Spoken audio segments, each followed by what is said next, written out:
dalam rangka untuk membuat sebuah perubahan dalam kehidupan, maka kita harus mengetahui beberapa hal sebagai berikut, antara lain bahwa pahami agama dengan baik, eh, berimanlah dengan baik, kemudian praktek agama dengan sebaik-baiknya, kemudian manfaatkan institusi atau lembaga-lembaga dalam simbol agama.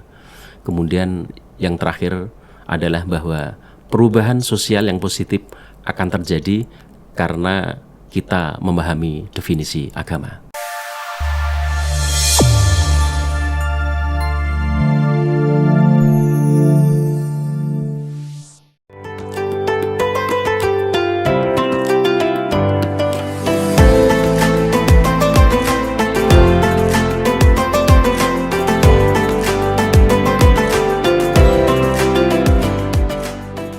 Assalamualaikum warahmatullahi wabarakatuh, sahabat kampus. Di Maliki Podcast kali ini tetap di edisi Ramadan bertepatan tahun 1444 Hijriah. Di samping saya sudah ada salah satu narasumber yang mungkin Anda tidak asing sekali dengan beliau. Beliau adalah Kepala Biro AKK atau Kepala Biro Akademik Kemahasiswaan dan Kerjasama UIN Maliki Malang. Siapa yang tahu namanya? Beliau adalah Bapak Dr. Haji Baronto MBDI. Assalamualaikum Bapak. Waalaikumsalam warahmatullahi wabarakatuh. Alhamdulillahirrahmanirrahim. Ceria sekali Pak dengan nuansa Ramadan kali ini ya. Harus ceria, Ramadan harus kita sambut dengan gembira. Gembira. Ceria, gembira ria. Gembira ria, baik. Untuk kali ini Pak, kita akan mengangkat sebuah tema, yaitu dengan agama dapat membuat positif dalam kehidupan. Mungkin ada satu kata yang bisa disebutkan Pak tentang tema ini. Ya, baik, terkait dengan bahwa agama akan dapat merubah kehidupan yang positif bagi seseorang. Tentu ini sangat berdasar. Sebenarnya ada sebuah ungkapan yang menurut saya sangat menarik. Ini dari tokoh sosiologi yang bernama Talcott Persson ya. Dia menyebutkan agama itu dalam bahasa kerennya kan religion kan gitu ya katanya. Bahasa kerennya dipakai ini.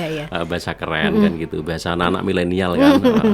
Jadi beliau Talcott Persson ini menyebutkan bahwa religion as a set of belief, practices, institutions which have evolved in variant societies.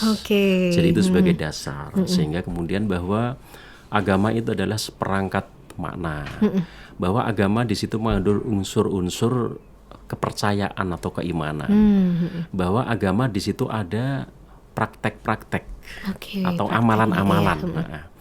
Kemudian dengan adanya pemahaman makna atau yang disebut dengan definisi, kemudian seseorang setelah beriman, mempercayai dari apa yang ada dalam definisi agama, tentu di situ tindak lanjutnya adalah praktisis, amalan atau praktek-praktek. Nah, kemudian di dalam agama itu tentu memerlukan institusi. Ya, ada masjid, ada musola, itu bagi muslim, bagi muslimah. Jadi kayak fasilitas Pak ya? Iya, fasilitas lembaga. Jadi institution seperti lembaga-lembaga kan gitu.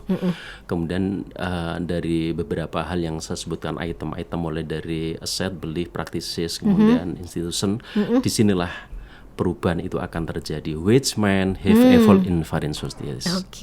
Jadi itu antara dasar bahwa agama itu dapat merubah perilaku yang positif di dalam kehidupan. Begitu Mbak Mei? Iya. Dan seseorang akan merubah lebih ke arah baik gitu Pak ya.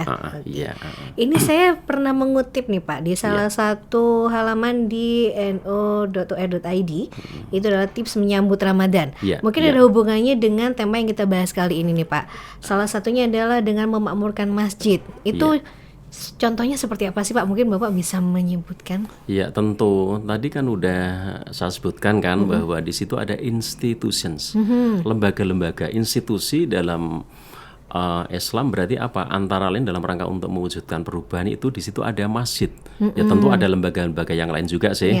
Ada madrasah, ada diniyah, dan institusi-institusi yang lain. Kemudian kaitannya dengan institusi atau yang disebut dengan masjid.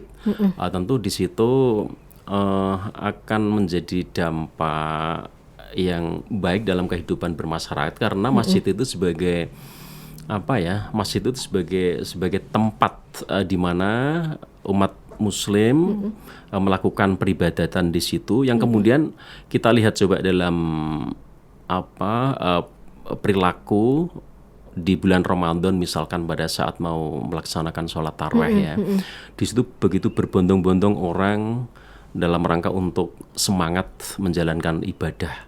Ya tentu jamaah dari sholat wajibnya yang kemudian dilanjutkan dengan sholat tarawih. Maka di situ antara lain bahwa kiat dalam rangka bagaimana memakmurkan masjid terutama di nuansa Ramadan itu sangat-sangat luar biasa. Sehingga disitulah nanti akan terjadi perubahan sosial. Karena apa?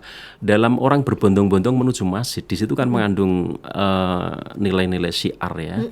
Mungkin orang yang agak malas ke masjid begitu tahu bahwa berbondong-bondong orang berjamaah menuju masjid menjelang sholat isya dan tarawih itu, oh ya, dia sedikit banyak mesti ada rasa greget bahwa mereka juga ingin bersama-sama sebenarnya. Lah terkadang fenomena yang terjadi mungkin karena dia jarang ke masjid sehingga kemudian itu masih sementara ditahan, tapi pada saatnya pasti itu akan membuat dirinya menjadi berubah untuk seperti orang-orang yang suka berbondong-bondong ke masjid tadi, terutama nanti pada saat bulan Ramadan yang sebentar lagi akan kita hadapi bersama-sama dan kita laksanakan bersama-sama menjalankan puasanya begitu. Antusiasnya makin banyak Pak ya. Tentu seperti itu Mbak Ime ya.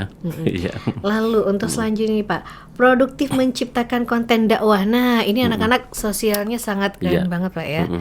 Jadi diganti. Konten dakwah itu tentu sebagai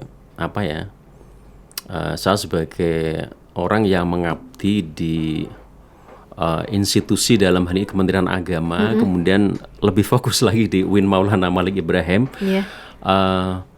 kita melihat fenomena anak-anak milenial, anak-anak muda itu luar biasa skill dan keterampilannya di bidang IT ya. Kalau dulu mungkin dalam rangka untuk menyampaikan dakwah kepada masyarakat, pesan-pesannya itu hanya lewat manual saja, lewat panggung, lewat khutbah, lewat ya tempat-tempat pengajian, majelis taklim dan sebagainya. Tetapi sekarang semuanya bisa berdakwah. Oleh karena itu dengan konten-konten IT, jadi dengan teknologi yang modern ini tentu anak-anak milenial bisa memanfaatkan dengan sebaik-baiknya. Oleh karena itu artinya apa? Jadi era digital ini tentu saya berharap anak-anak milenial bisa manfaatkan dengan sebaik-baiknya. Kalau dia sebagai seseorang yang beranggapan dengan baik, maka harus dapat membantu agamanya bagaimana lebih menguat kepada masyarakat, sehingga kemudian ini akan sangat berdampak terhadap negeri ini. Ketika masyarakat itu mempunyai pemahaman agama yang kuat, dengan mengamalkan agama yang diyakini dengan kuat, terutama kita sebagai muslim ya, kemudian Mbak Ime dan kawan-kawannya sebagai muslimah, itu tentu dengan pemahaman agama yang baik, yang tentu ini nanti akan dapat diamalkan dengan baik, yang tentu dari pemahaman yang baik, keimanan yang baik, amalan yang baik, pasti ini akan dapat merubah negeri ini dari yang kurang baik menjadi baik. Kalau sudah baik menjadi selalu ditingkatkan. Ini antara lain juga dampak dalam pelaksanaan puasa Ramadan ini kan bagian dari keimanan. Bagaimana seseorang kan dapat melaksanakan bulan Ramadan dalam puasanya itu ketika dia tidak diawali dari keimanan yang baik, diawali dari pemahaman agama yang baik, kan begitu ya. Jadi tentu itu sangat-sangat terkait bagaimana memakmurkan masjidnya seperti apa, kemudian bagaimana konten-konten yang tentu ini bagi anak-anak milenial berkesempatan dalam rangka untuk membuat konten agar Ramadan ini nanti lebih semarak, bukan hanya semarak di hadapan manusia. Tentu saya sering mengatakan bahwa apapun yang kita lakukan, apapun profesi kita yang baik, tentu harus selalu kita barengi dengan niat ibadah karena Allah, mohon ridha Allah, mohon rahmat Allah, sehingga apa yang kita lakukan itu bukan hanya sekedar bernilai dunia, tetapi juga dunia akhirat. Demikian Mbak. Nah kalau dulu itu kita mau sedekah nih Pak ya, kita nunggu zakat fitrah gitu. Kalau sekarang itu kan bisa lewat marketplace nih Pak ya, lebih mudah. Itu kalau menurut Bapak gimana dengan sedekah lewat marketplace? Ya bagus sekali, saya pikir bagus sekali, karena antara lain coba kita cermati ya kaitannya dengan Ramadan misalkan. Ya Ramadan itu kan apa sih harapan Allah untuk hambanya yang melaksanakan? Itu kan udah jelas la'allakum tattaqun, ya kan? Jadi Allah memanggil orang-orang yang beriman. A'udzubillahi minasyaitonirrajim. Bismillahirrahmanirrahim. Ya ayyuhalladzina amanu kutiba alaikumusyamu kama kutiba 'alal ladzina min qablikum la'allakum tattaqun. Wahai orang-orang yang beriman, diwajibkan atas kalian semuanya berpuasa sebagaimana diwajibkan umat-umat sebelum kalian agar kalian bertakwa. La'allakum tattaqun. Orang yang bertakwa itu kalau kita mensitir dalam surat Al-Baqarah ayat 3, ayat 4, di situ antara lain ada ciri-ciri orang yang bertakwa. Bunyinya saya pikir kita semuanya sudah hafal dan sudah hafal. Mbak Ime hafal? Perlu belajar lagi nih ya. Itu kan ada kan dalam surat Al-Baqarah itu orang bertakwa itu siapa sih? Kalau la'allakum tattaqun, agar kalian semuanya bertakwa, harapan Allah dalam perintah bagi para hambanya kan itu. Kemudian di sini lebih rinci lagi, takwa itu apa sih dalam surat Al-Baqarah? Ini kaitannya nanti ada kaitannya dengan infak, Mbak Ime. Iya. Nah, jadi kalau di awali dari bunyi awal surat Al-Baqarah adalah A'udzubillahi minasyaitonirrajim. Bismillahirrahmanirrahim. Alif lam mim. Dzalikal kitabu la raiba fihi hudal lil muttaqin. Jadi muttaqin di sini adalah orang-orang yang bertakwa. Alladzina yu'minuna bil ghaib wa yuqimunas shalah wa mimma razaqnahum yunfikun. Jadi orang yang bertakwa itu ciri-cirinya adalah dia beriman kepada yang gaib. Yang gaib itu siapa? Ya tentu kita paham semuanya. Ada Allah, ada malaikat Allah, ada Rasulullah. Rasulullah kita nggak pernah tahu sehingga dianggap gaib juga, ya kan? Kemudian itu antara lain wa yuqimunas shalah. Orang yang bertakwa itu harapan Allah juga sholatnya bisa menjadi lebih baik, lebih berkualitas, dan kalau bulan Ramadan kuantitasnya juga perlu ditambah. Bukan berarti zuhur 4 rakaat menjadi 5 rakaat, bukan begitu, Mbak. Subuh 2 rakaat menjadi 3 rakaat, tidak seperti itu. Artinya ditambah kuantitasnya itu ketika di luar bulan Ramadan dia yang dikerjakan hanya yang wajib-wajib saja. Maka kemudian bagaimana bulan Ramadan, bulan berkah, bulan maghfirah, bulan rahmah itu kemudian lebih ditambah dengan amalan-amalan sholat sunnahnya. Contoh taraweh, gitu. Sudah ada yang 8 rakaat, ada yang 20 rakaat plus witirnya ya tentunya. Itu merupakan bagian daripada tambahan kuantitas dalam rangka untuk meraih berkah, meraih rahmah di bulan Ramadan itu, ya, dan seterusnya tentunya. Kalau disebarkan di sini nanti panjang, nggak cukup waktunya. Kemudian wa mimma razaqnahum yunfikun. Jadi orang yang bertakwa itu juga mereka menginfakkan, mau atau sadar dalam rangka untuk menjalankan infak sedekah. Oleh karena itu, apalagi bulan Ramadan, pahalanya berlipat ganda. Maka ini sebagai sebagai pintu masuk dalam rangka untuk semangat kita semuanya dalam meningkatkan ketakwaan kita. Jadi antara lain ketika hamba Allah telah melaksanakan puasa dengan selalu mohon ridha Allah yang diharapkan seperti itu, kemudian harapan Allah itu memang benar-benar harus kita perhatikan. Bagaimana nanti setelah puasa Ramadan itu, apakah keimanan kita semakin meningkat? Lah itulah yang seharusnya. Apakah sholat kita semakin berkualitas dan bertambah kuantitasnya, artinya sholat-sholat sunnahnya semakin semangat? Apakah sudah seperti itu? Kemudian kan zakat, kalau zakat fitrah udahlah semuanya udah zakat. Tetapi bagaimana dengan infak sedekah? Ini ujian betul.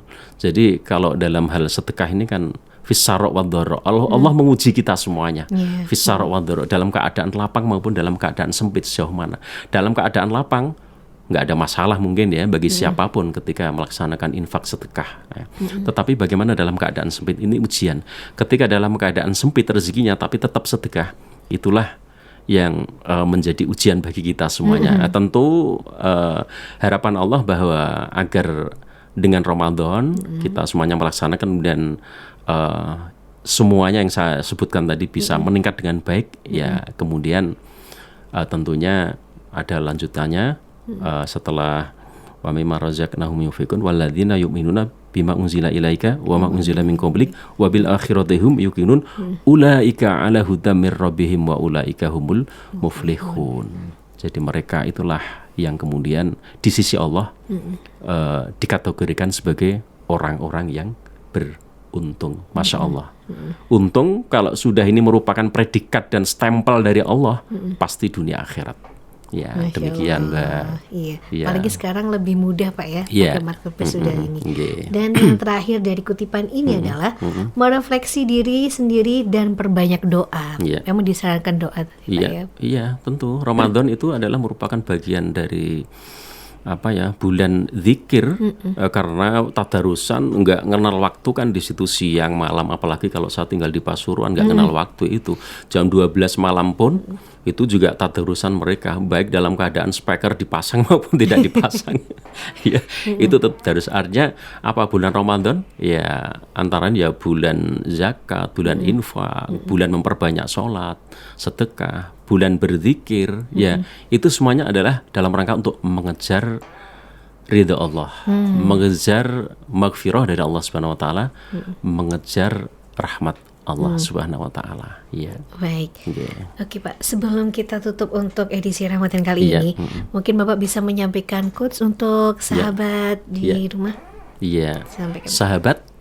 Sahabat Uin Maliki. Oh, sahabat Uin Maliki. Ya, sahabat Uin Maliki yang saya hormati dan yang saya banggakan bahwa dalam rangka untuk menghadapi bulan Ramadan yang tinggal beberapa hari lagi, tentu kita harus mampu untuk melakukan perubahan sosial dalam kehidupan bermasyarakat. Sebagaimana tadi yang saya sampaikan bahwa dalam rangka untuk membuat sebuah perubahan dalam kehidupan, maka kita harus mengetahui beberapa hal sebagai berikut, antara lain bahwa pahami agama dengan baik, berimanlah dengan baik, kemudian praktek agama dengan sebaik-baiknya, kemudian manfaatkan institusi atau lembaga-lembaga dalam simbol agama. Kemudian yang terakhir adalah bahwa perubahan sosial yang positif akan terjadi karena kita memahami definisi agama. Terima kasih. Terima kasih sekali Bapak untuk podcast hari ini. Baik sahabat Uin Maliki, marilah kita sambut Ramadan ini untuk mendapatkan ridho dari Allah Subhanahu wa taala dan diterima setiap amalan baik sunnah maupun wajibnya. Amin ya rabbal alamin. Tetap bersemangat selama Ramadan dan jadikan ibadah puasa tahun ini mendatangkan keridhaan dari Allah Subhanahu wa taala. Akhirul kalam, wahul muwaffiq ila aqwamit thoriq. Assalamualaikum warahmatullahi wabarakatuh. Waalaikumsalam warahmatullahi wabarakatuh.